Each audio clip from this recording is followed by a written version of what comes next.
Hello students and viewers, welcome to my channel online classes. आज हम chapter 8 start कर रहे हैं कोशिका। ठीक है, तो आप पहले ही पढ़ चुके हैं कि हमारे आसपास की जो वस्तुएं हैं वो सजीव और निर्जीव दोनों होती हैं। तो सजीव जो चीज़ें होती हैं वो किस चीज़ से बनी हुई होती हैं। जैसे कि आप एक निर्जीव दीवार को देखते हैं, वो किस चीज़ से बनी हुई होती है। वो छोटी छोटी ईंटों से बनी हुई होती है ना, उसके ऊपर फिर प्लास्टर चढ़ा देते हैं। तो क्या आप अंदाज़ा लगा सकते हैं कि इतनी बड़ी बिल्डिंग छोटी छोटी ईंटों से मिलकर बनी हुई है। वैसे ही हमारी बॉडी जो है वो कोशिका से मिलकर बनी हुई है। एक दो कोशिकाएं नहीं, करोड़ों कोशिकाओं से मिलकर बनी है। ठीक है, कोशिकाओं को जो समूह होता है उसको हम उत्तक कहते हैं। तो ये जो है कोशिका, ये हमारे जीवन की संरचनात्मक मूलभूत इकाई है, जिसके बारे में हम इस चैप्टर में पढ़ेंगे। तो सबसे पहले हम पढ़ते हैं 8.1 कोशिका की खोज, कि आखिर कोशिका की खोज किसने की थी। तो रॉबर्ट हुक ने 1665 में कॉर्क के स्लाइड का सामान्य आवर्धन यंत्र की सहायता से अध्ययन किया। ठीक है, उनका खुद का बनाया हुआ माइक्रोस्कोप था। उसमें उन्होंने कॉर्क ली। कॉर्क होती है पेड़ की जो ऊपर की छाल होती है ना, उसको कॉर्क कहते हैं। उन्होंने वो लिया और उसको माइक्रोस्कोप से देखा तो वो पता है कैसा दिखाई दे रहा था। जैसे कि मधुमक्खी का छत्ता होता है ना, बीच में बॉक्स बॉक्स दिखाई देते हैं, दीवारें सी दिखाई देती हैं, वो कुछ ऐसा दिखाई दे रहा था जैसे कि आपको पिक में दिखाई दे रहा है। ये रॉबर्ट हुक द्वारा देखी गई कॉर्क की कोशिकाएं। कॉर्क क्या होती है? पेड़ की छाल। ठीक है, तो उनको पता चला कि कोशिकाएं कुछ ऐसी होती हैं। उन्होंने यह भी देखा कि एक कोष्ठ अथवा बॉक्स दूसरे के बीच जो है एक विभाजन पट्टी, मतलब एक दीवार थी।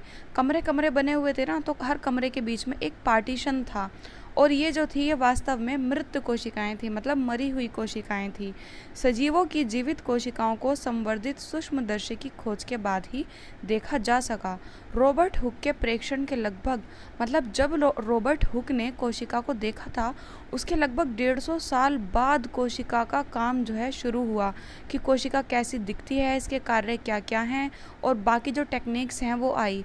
हमारे जो लैब में, स्कूल लैब में जो सूक्ष्मदर्शी मतलब माइक्रोस्कोप रखा हुआ होता है, हम उससे भी कोशिका को नहीं देख सकते, क्योंकि पता है कोशिका को देखने के लिए एक बहुत ही ज़्यादा हाई पावर माइक्रोस्कोप की ज़रूरत होती है। तो हम पढ़ेंगे 8.2 कोशिका। भवन के लिए, जैसे कि घर बनाने के लिए हमें ईंटों की ज़रूरत होती है। छोटी छोटी ईंटें बनके इतनी बड़ी बिल्डिंग का निर्माण कर देती हैं। हम सोच नहीं सकते कि इतनी बड़ी बिल्डिंग इतनी छोटी छोटी ईंटों से मिलके बनी होगी, पूरा डिज़ाइन बन जाता है। वैसे ही छोटी छोटी कोशिकाएं मिलके हमारे पूरे शरीर का डिज़ाइन बन जाता है, जैसे हमारे हाथ पैर और हमारे ऑर्गन्स, जैसे कि हमारे फेफड़े, गुर्दे, हृदय, ये सारी चीज़ें। लेकिन जो सजीव होते हैं जैसे कि हम, उनकी जो कोशिकाएं होती हैं वो बड़ी ही टफ, यानी कि जटिल होती हैं। आपको पता है मुर्गी का जो अंडा होता है वो भी एक तरीके की कोशिका है, वो सिर्फ एकल कोशिका है, और ये एक ऐसी कोशिका है जिसको हम बिना माइक्रोस्कोप के भी देख सकते हैं। अब यहाँ पे आपको पिक में दिखाई दे रहा है, ये क्या है? ईंट की दीवार। ईंट से पूरी दीवार बनी हुई है। वैसे ही ये जो पिक बी में आपको दिखाई दे रहा है, ये है प्याज की झिल्ली। आपको पता है प्याज होती है ना, प्याज का जो मोटा छिलका होता है उसके ऊपर से एक बारीक सी झिल्ली उतरती है ना, जो ट्रांसपेरेंट होती है। उसको निकाल के अगर हम माइक्रोस्कोप में देखते हैं तो वो कुछ ऐसी दिखाई देती है। और ये बीच में जो गोले गोले से नज़र आ रहे हैं ना, इनको हम कहते हैं केंद्रक। और आपको पता है जब मैं 9th क्लास में थी ना, तब ये चैप्टर 9th क्लास में था, और हमारी मैम ने एक्सपेरिमेंट कराया था, हमें दिखाया था माइक्रोस्कोप में, बहुत सारे स्टूडेंट्स थे, तो हम ज़्यादा टाइम देख नहीं पाए, 1 या 2 मिनट एक बच्चे को दिए गए थे देखने के लिए। तो सच में प्याज की झिल्ली ऐसी ही दिखाई देती है। प्याज की झिल्ली का हमने एक छोटा सा टुकड़ा लिया था, उसको माइक्रोस्कोप पे रखा, और वो बिल्कुल ऐसे ही इस कलर में दिखाई नहीं दे रही थी, लेकिन उसकी जो शेप है, बनावट है, वो बिल्कुल ऐसे ही थी, और बीच में गोले गोले जैसा कुछ था, जो कि क्या था? केंद्रक। ठीक है, अब हम आगे पढ़ते हैं 8.3। सजीवों में कोशिका की संख्या, आकृति एवं साइज में विभिन्नता होती है। ठीक है, हमारी पूरी बॉडी की जो कोशिकाएं होती हैं, पूरी शरीर की, वो एक जैसी नहीं होती। उनकी संख्या में, आकृति में, साइज में, सब में अलग अलग मतलब भिन्नता होती है। वैज्ञानिक किस प्रकार सजीव कोशिकाओं का प्रेक्षण एवं अध्ययन करते हैं? वह सूक्ष्मदर्शी का उपयोग करते हैं, जिसकी सहायता से वस्तु के आवर्धित प्रतिबिंब का अध्ययन किया जा सकता है। मतलब वस्तु को बड़ा किया जा सकता है और बड़ा करके उसके अंदर क्या क्या है वो सब चीज़ें देखी जा सकती हैं, जो कि आपको बुक में पिक से दिखाई गई हैं। उसका चित्र दिया हुआ है। पृथ्वी पर लाखों लाखों करोड़ों जीव हैं। सबकी जो कोशिकाओं की बनावट है वो अलग होती है। जैसे कीड़े मकोड़ों की अलग होती है, इंसानों की अलग होती है, जंतुओं की अलग और पौधों की अलग। और इतनी प्रजातियां हैं तो कितने टाइप की कोशिकाएं होंगी। अब हम जानेंगे कोशिकाओं की संख्या। क्या आप किसी लंबे वृक्ष या हाथी जैसे विशाल जंतु के शरीर में पाई जाने वाली कोशिकाओं की संख्या का अनुमान लगा सकते हैं कि इतना बड़ा शरीर कितने करोड़ कोशिकाओं से बना होगा? या फिर एक छोटा सा शरीर जैसे कि चूहा, वो कितनी कोशिकाओं से बना होगा? या फिर एक छोटी सी मक्खी, वो कितनी कोशिकाओं से बनी हुई होगी? तो पता है, ऐसा कुछ नहीं होता कि छोटी चीज़ की कोशिकाएं छोटी होती हैं और हाथी की कोशिकाएं बड़ी बड़ी होंगी। इसका मतलब तो फिर हाथी की कोशिकाएं इतनी ज़्यादा बड़ी होंगी कि हमें माइक्रोस्कोप के बिना ही दिखाई दे जाएंगी, है ना? ऐसा कुछ नहीं है। फ़र्क ये होता है कि कोई जंतु कम कोशिकाओं से बना हुआ है, कोई जंतु ज़्यादा कोशिकाओं से बना हुआ है, लेकिन कोशिका का जो साइज़ है वो समान होता है। ऐसा नहीं है कि हाथी की कोशिकाएं बड़ी बड़ी होंगी, डायनासोर की कोशिकाएं तो और ज़्यादा बड़ी होंगी, दूर से ही दिखाई दे जाएंगी कोशिकाएं। तो ऐसा कुछ नहीं होता है, ठीक है? कोशिका जो है सबसे छोटी इकाई है। अब हमारी पृथ्वी पर कुछ ऐसे भी जीव हैं जो सिर्फ एक कोशिका से बने हुए हैं। अब आप सोच रहे होंगे, जो एक कोशिका से बना हुआ होगा वो कितना छोटा होगा? सच में वो बहुत छोटा होगा, इतना छोटा कि आपको बहुत हाई पावर वाले माइक्रोस्कोप से देखना पड़ेगा। तो ऐसे जीवों को हम एक कोशिकीय जीव कहते हैं। और जो बहुत सारे कोशिकाओं से बने हुए होते हैं, एक से ज़्यादा कोशिकाओं से बने हुए होते हैं, ऐसे जीवों को हम बहुकोशिकीय जीव कहते हैं। तो एक कोशिकीय जीवों में आपके दो सूक्ष्म जीव हैं। सूक्ष्म जीव होते हैं बहुत ही छोटे छोटे जीव जो हमें नॉर्मल आँखों से दिखाई नहीं देते, जैसे कि अमीबा और ये अमीबा के साइड में पैरामीशियम। ये दोनों मोस्ट इम्पोर्टेंट है। हर पेपर में आपसे पूछ के आपको पागल कर दिया जाएगा अमीबा के बारे में। तो अच्छा है कि आप अमीबा के बारे में अभी पढ़ लें। और बहुत ज़्यादा इजी भी है। पता है क्यों? इसका साइज़ बनाने में कोई दिक्कत नहीं आती। टेढ़ा मेढ़ा कुछ भी बना दो और बीच में केंद्रक बना दो। पता है क्यों? क्योंकि अमीबा अपना साइज़ बदलता रहता है, इसलिए हम भी इसका साइज़ बदल के बना सकते हैं। तो कुछ भी पेंसिल से टेढ़ा मेढ़ा बना देना है। अब ये नहीं कि आप कांटेदार बना दें, थोड़ा तो इसके जैसा दिखना चाहिए और बीच में केंद्रक बना देना है, नाम याद कर लेना है, अमीबा बन गया। तो अमीबा क्या है? एक कोशिकीय जीव है और ये बहुत ही सूक्ष्म जीव है। सूक्ष्म जीव मतलब बहुत छोटा जीव, ठीक है? एक कोशिकीय जीव जैसे कि अमीबा भोजन का अंतर्ग्रहण करता है, मतलब भोजन को खाता भी है, पचाता भी है, सांस भी लेता है, उत्सर्जन भी करता है, मतलब मलमूत्र भी निकालता है, वृद्धि भी करता है और प्रजनन भी करता है। बहुकोशिक जीवों में ये सभी कार्य कोशिकाओं के समूह द्वारा होते हैं। एक कोशिकीय जीव जो होता है वो सब कुछ खुद ही करता है, लेकिन जो बहुकोशिक जीव होते हैं, जैसे कि हम सांस लेने का कार्य जो है हमारे फेफड़े कर रहे हैं, धड़कने का काम दिल कर रहा है, खाना अपने आप पच रहा है, ये सारे काम हमें नहीं करने होते ना, हमारी कोशिकाएं कर रही हैं। तो बहुकोशिकीय जीवों में ये सारे काम किसके द्वारा होते हैं? कोशिकाओं के समूह के द्वारा। आई होप आपको चैप्टर क्लियर हो रहा होगा। एंड सॉरी, ये जो आपको बैकग्राउंड म्यूज़िक सुनाई दे रहा है ना बार बार, टी टी पी पी, उसके लिए सॉरी। इस टी टी पी पी के वजह से ही मेरी वीडियोस लेट हो जाती हैं, क्योंकि मेरा जो घर है वो रोड साइड पर है और यहाँ पे बसें और गाड़ियाँ आती जाती रहती हैं। खैर छोड़िए, अब हम पढ़ते हैं कोशिका की आकृति। तो ये मैं आपको पहले ही बता चुकी हूँ कि कोशिका की आकृति नहीं होती, मतलब उसका कोई आकार नहीं होता, उसका आकार टाइम टू टाइम बदलता रहता है, ठीक है? अब हम अपनी बॉडी में देखेंगे, मतलब इंसानों की बॉडी में कौन कौन सी एक कोशिकाएं हैं जो अलग अलग रहती हैं। मनुष्य के रक्त में पाई जाने वाली श्वेत रक्त कोशिकाएं, जिनको हम WBC कहते हैं, एक कोशिकीय संरचना का उदाहरण है। ये एक कोशिकाएं होती हैं अलग अलग, जो अपनी आकृति बदल सकती हैं अमीबा की तरह। WBC एक कोशिका है, जबकि अमीबा एक पूर्ण विकसित जीव है। मतलब ये जो है WBC, ये हमारे शरीर के अंदर लाखों करोड़ों की तादाद में पाए जा सकते हैं, लेकिन अमीबा जो है वो अपने आप में ही एक जीव है, ठीक है? फ़र्क ये है कि वो हमारे अंदर बहुत सारी मात्रा में पाए जाते हैं, जो WBC हैं, श्वेत रक्त कोशिकाएं। आपके विचार में उन जीवों में कोशिकाओं की आकृति कैसी होगी जिनमें लाखों कोशिकाएं होती हैं? जैसे कि यहाँ पे आप देख सकते हैं, ये सारी ये जो आपको रेड कलर की गोल गोल बटन जैसे दिखाई दे रहे हैं, ये हमारे ब्लड में पाई जाने वाली कोशिकाएं हैं। और ये बी जो आपको बेलन जैसे दिखाई दे रहे हैं, ये पेशीय कोशिकाएं हैं। और ये तंत्रिका कोशिका है, ये जो लंबा झाड़ पेड़ सा दिखाई दे रहा है जैसे झाड़ीदार पेड़ हो, ये जो है ये लंबी शाखान्वित तंत्रिका कोशिकाएं। और ये तीनों ही मोस्ट इंपॉर्टेंट है। और तंत्रिका कोशिका के बारे में तो आपसे 10th तक पूछा जाता रहेगा, ये आपका पीछा नहीं छोड़ेगी। ठीक है, तो इसको अच्छे से याद कर लीजिएगा। कोशिका का कौन सा भाग इसे आकृति प्रदान करता है? कोशिका के विभिन्न संगठक एक झिल्ली द्वारा परिबद्ध होते हैं। यह झिल्ली पौधों एवं जंतुओं की कोशिका को आकृति प्रदान करते हैं। ठीक है, साइड में एक झिल्ली लगी हुई होती है जो कोशिका को आकृति देती है। जैसे कि हमारे शरीर के ऊपर स्किन होती है ना, जो हमें आकृति देती है, वैसे ही पादप कोशिका में एक अतिरिक्त आवरण होता है जिसे कोशिका भित्ति कहते हैं। मतलब पादप में एक एक्स्ट्रा चीज़ होती है जिसको कोशिका भित्ति कहते हैं, वो मनुष्यों में नहीं होती, सिर्फ पौधों में होती है। ठीक है, अब हम बात करेंगे कोशिका का साइज़, कि कोशिका कितनी बड़ी होती है।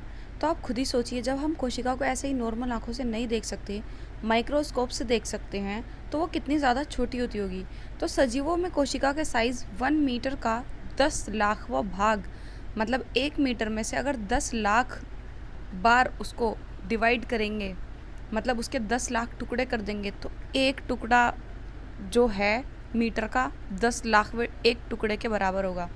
तो जैसे कि हम कपड़े को मीटर में मापते हैं या सेंटीमीटर में मापते हैं, वैसे ही कोशिका को माइक्रोमीटर में मापते हैं। तो सबसे छोटी कोशिका का साइज़ 0.1 से लेके 0.5 माइक्रोमीटर तक होता है, जो कि जीवाणु कोशिका है। ठीक है, और सबसे बड़ी कोशिका का माप 170 × 130 माइक्रोमीटर होता है। और अब हम पढ़ेंगे 8.4 कोशिका संरचना एवं प्रकार्य, मतलब कोशिका की बनावट कैसी होती है और उसके कार्य क्या क्या होते हैं। तो ये मैं आपको बता चुकी हूँ कि कोशिका, हर एक अंग की कोशिका अलग अलग टाइप की होती है और सबके कार्य भी अलग अलग होते हैं।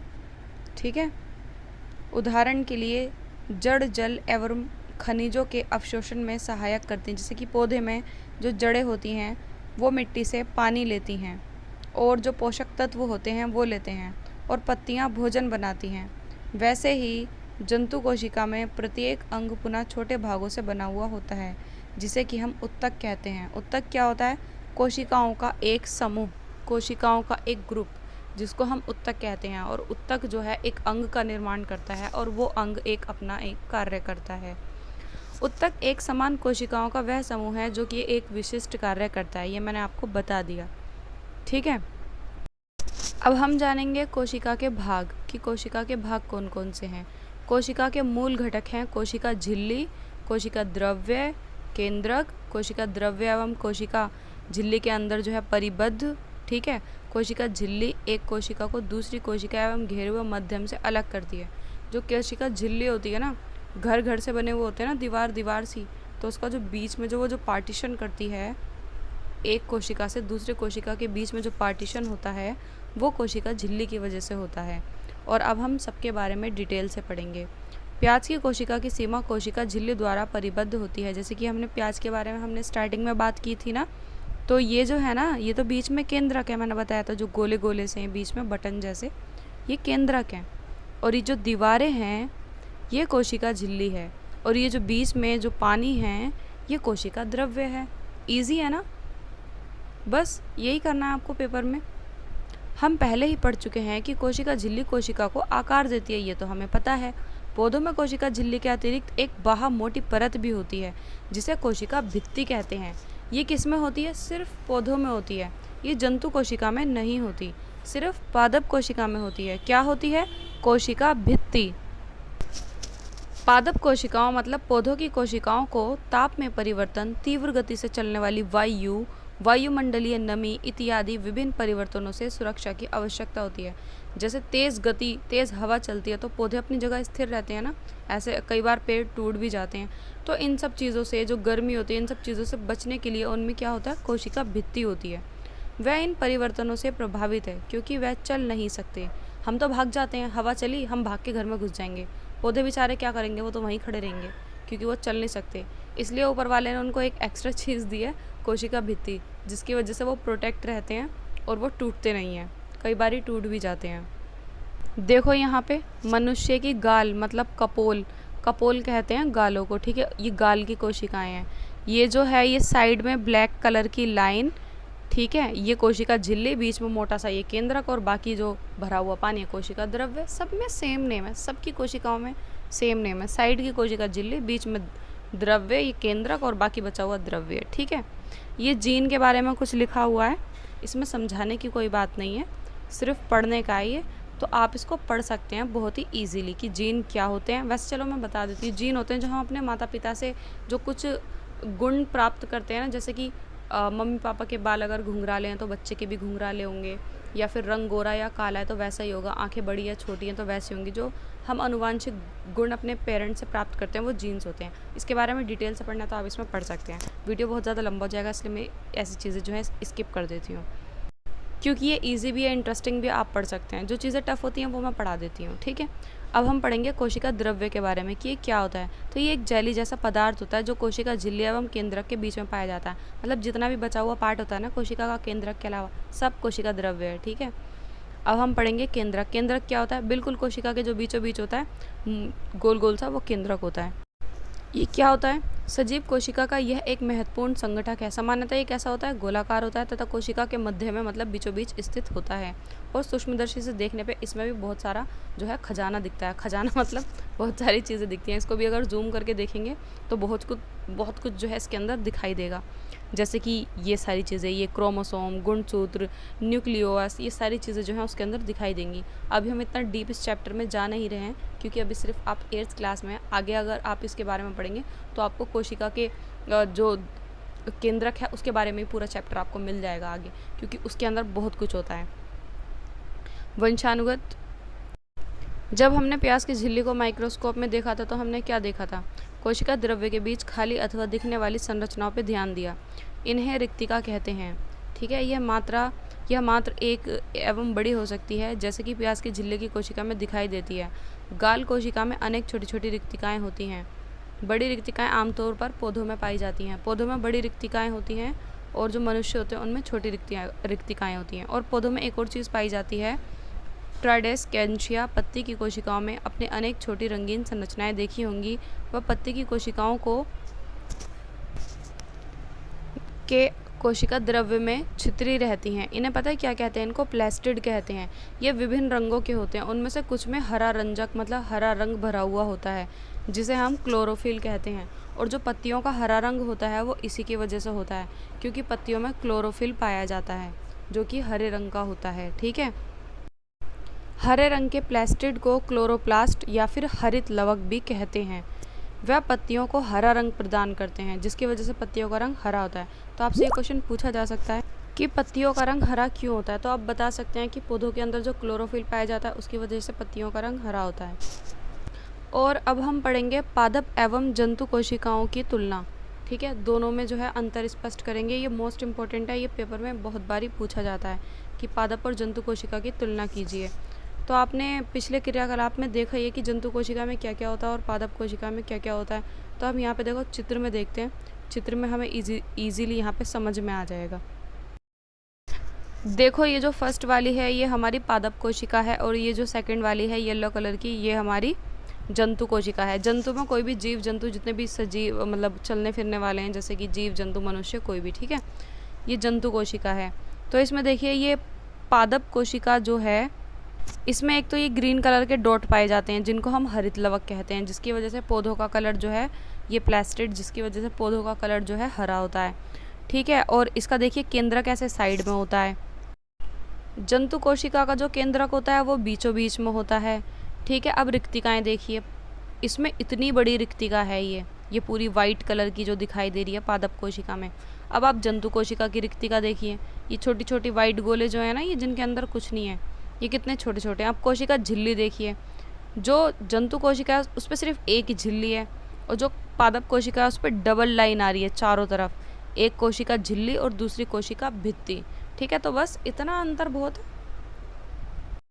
तुलना करने के लिए तो हम इसमें 50 तुलना और भी निकाल सकते हैं कि इसमें ये है, इसमें ये नहीं है, इसमें ये है, इसमें ये नहीं है, क्योंकि देखिए पौधे का और इंसान का तो कोई मेल ही नहीं हो सकता।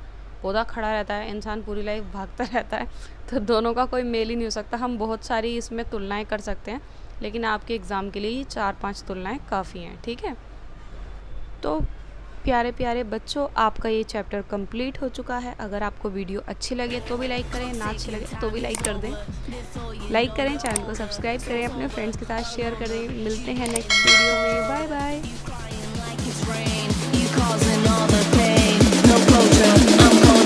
You getting nothing, Joker. Get down.